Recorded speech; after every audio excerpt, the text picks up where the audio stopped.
I'm Simon Schofield. I'm the head of security at a company called Atradius.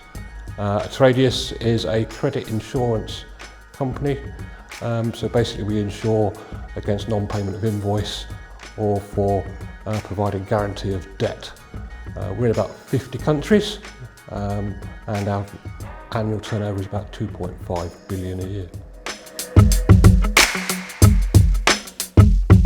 So I joined the army at 18 with no qualifications and was lucky enough to, about 10 years into my army career, get the opportunity to go to college and study IT, which brought me into becoming an IT systems manager. And while I was an IT systems manager, I was working for a very high tempo organisation in the military, and the security people kept telling me I couldn't do things. So the only way to conquer that was to learn the policies and processes and procedures that drive UK government policy so that we could work out good solutions, which took me more and more into the security world.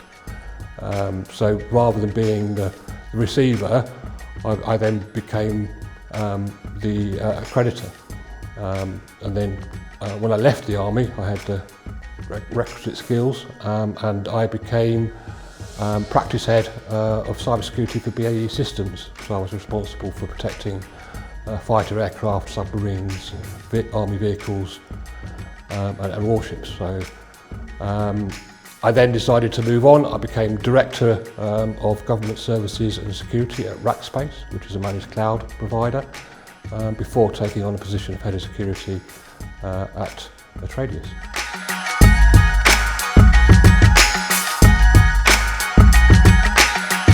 The first thing I kind of look for is kind of, I need to take a strategic approach in leadership, because I came to the decision it's very difficult to hire directly professionals, so I build professionals within my team rather than hire them directly in, and I found that to be hugely successful.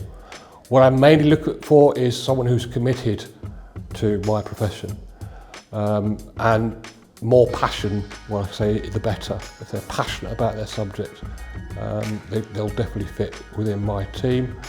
They must prove to me they can solve problems, they must prove that they have proactive thinking, and equally important is that my team must be part of that selection process, because in cybersecurity it's all about the team working together.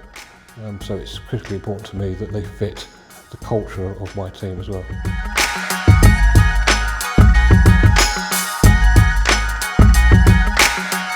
The major challenges I see within my profession is the evolution of threat. Cyber crime has become much more commercialised, which means it's now a business. That also increases the speed of attack and means I must constantly change our tactics to defend against it. The second challenge is the business. The business is there to operate. So I have to work very closely with the business and understand the risks they are taking to be successful and what they will accept. And that obviously could be a challenge when you're trying to control a business. The third, for me, is the speed of digital transformation, the new ways of working, the new tools, the new systems that are coming online, like cloud and these sorts of things, means that security has to catch up very quickly with how to secure these new technologies, which means that the security professional must understand the IT landscape completely, rather than specific areas of, say, network security or application security. And that can be a real challenge to security professionals.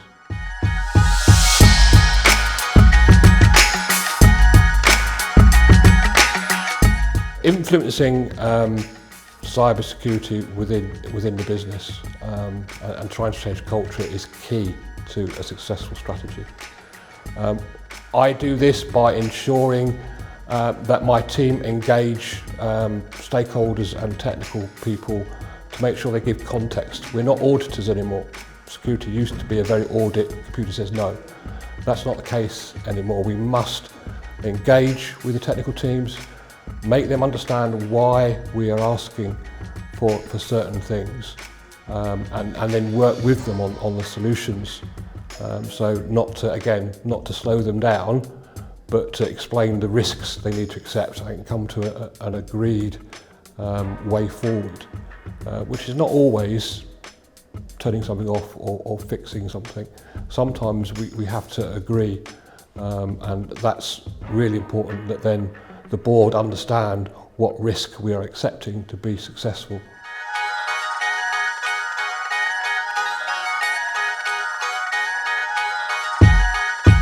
I think the major challenge we face at the moment, as I said, is artificial intelligence.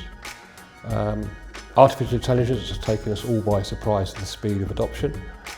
And where I'm challenged is kind of 3 areas. How does Atradius develop AI safely and securely? What is the new threats from AI? Because obviously now the attackers are using artificial intelligence to attack us, mainly through email phishing and fraud. So emails are much more believable now, so it makes it much more harder for our guys to identify it.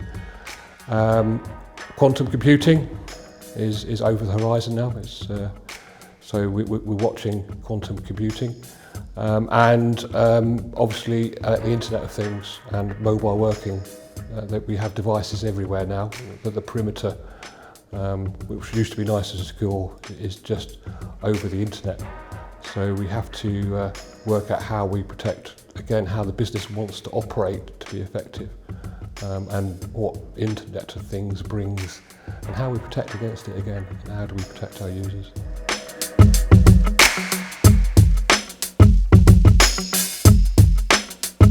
You must adopt the culture of lifelong learning. You must be willing to invest your own time to keep ahead, as I said, of the technology curve. Hands-on experience, so there's lots of things out there on the internet where you can get hands-on, like Hack the Box, and other really good training where you get hands-on, and get commercial qualifications rather than the academic. Having an academic background is very good, but when I'm looking at CVs and things, I'm looking for how have they gone over and above what is expected, that passion, because they will have, for example, the Security Plus or something like that, and that always gets my attention. The other key areas is working on soft skills, how you communicate, how you write technically, how you problem solve. All these are sort of things I will look for in potential candidates, especially in the more junior ones, and especially kind of key for me is integrity. For being a security professional, your integrity is key. So I'm always aware of, to people like CV creep. If you've put something on your CV, you need to make sure that you can back it up, because we will be testing your integrity, that the CV matches your experience, and that's kind of key for me.